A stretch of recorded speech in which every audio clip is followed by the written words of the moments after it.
महान धर्म सुधारक मार्टिन लूथर। आज मार्टिन लूथर के बारे में पढ़ेंगे दोस्तों। सबसे पहले मार्टिन लूथर का जन्म जर्मनी के एक कृषक परिवार में हुआ था। उन्होंने धर्मशास्त्र का अध्ययन किया एवं विटेनबर्ग विश्वविद्यालय में धर्मशास्त्र के प्रोफेसर के रूप में नियुक्त हुए।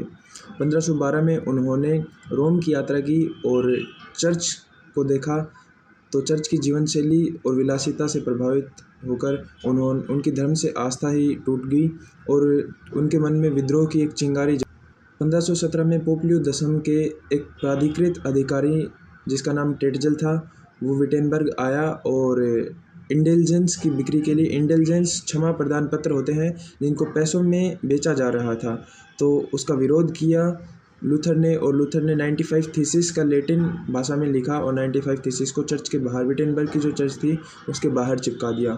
इसके बाद इसने जर्मन भाषा में भी इनका अनुवाद किया और सामान्य लोगों को बांट। लूथर ने केवल 3 संस्कारों को माना था जो थे नामकरण, प्रसाद और प्रायश्चित। लूथर ने 3 पुस्तकें या फिर जिनको पम्पलेट्स पुस्तिकाएं बोलते हैं वो प्रकाशित की, जो थी जर्मन सामंत वर्ग को एक संबोधन और ईश्वरीय चर्च की बेबीलोनियाई कैद, ईसाई मनुष्य की मुक्ति। लूथर ने पोप की मध्यस्थता को स्वीकार नहीं किया और यह भी नहीं माना कि पोप कभी गलती कर सकता है।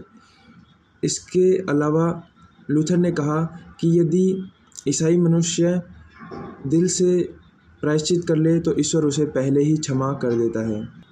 1520 में लूथर को धर्म से निष्कासित कर दिया गया और ये जो आदेश थे उनको पेपर लूथर जो था उसने सार्वजनिक रूप से पेपल बुल जो आदेश थे उनको जला दिया, जिससे कि उसकी लोकप्रियता और भी अधिक बढ़ गई।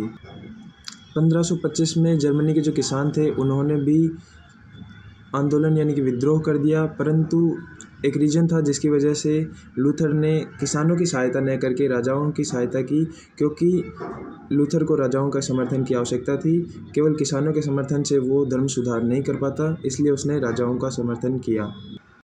1526 में स्पीयर जर्मनी में इन धर्म के प्रश्नों पर चर्चा करने के लिए एक सभा बुलाई गई और ये प्रथम में शासक वर्ग जो थे जर्मनी के वो 2 भागों में विभाजित हो गए थे। एक लूथरवाद को मान रहे थे और दूसरे जो थे वो परंपरावादी जो उनके जो कैथोलिक था उनको मान रहे थे।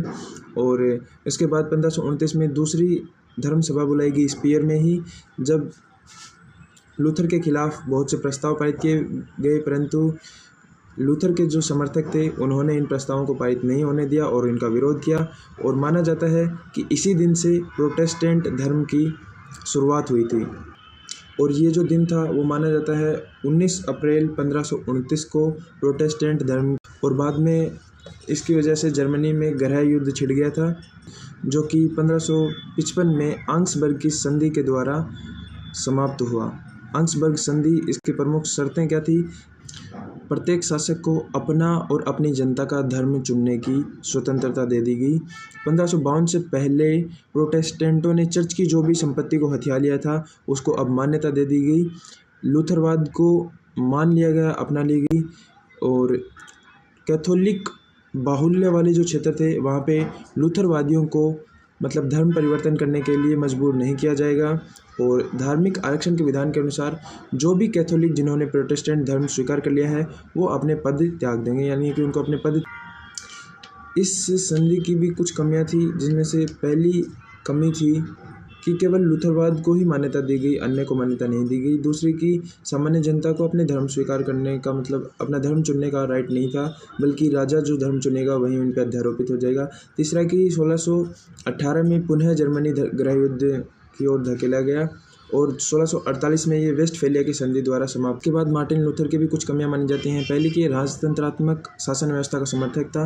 दूसरा, राजत्व के दैवीय अधिकारों का समर्थक था। तीसरा, इसने दास प्रथा का भी समर्थन किया था। और चौथा कि किसानों ने जो विद्रोह किया उसका समर्थन इसने नहीं किया, ये इसकी कमी मानी जाती है।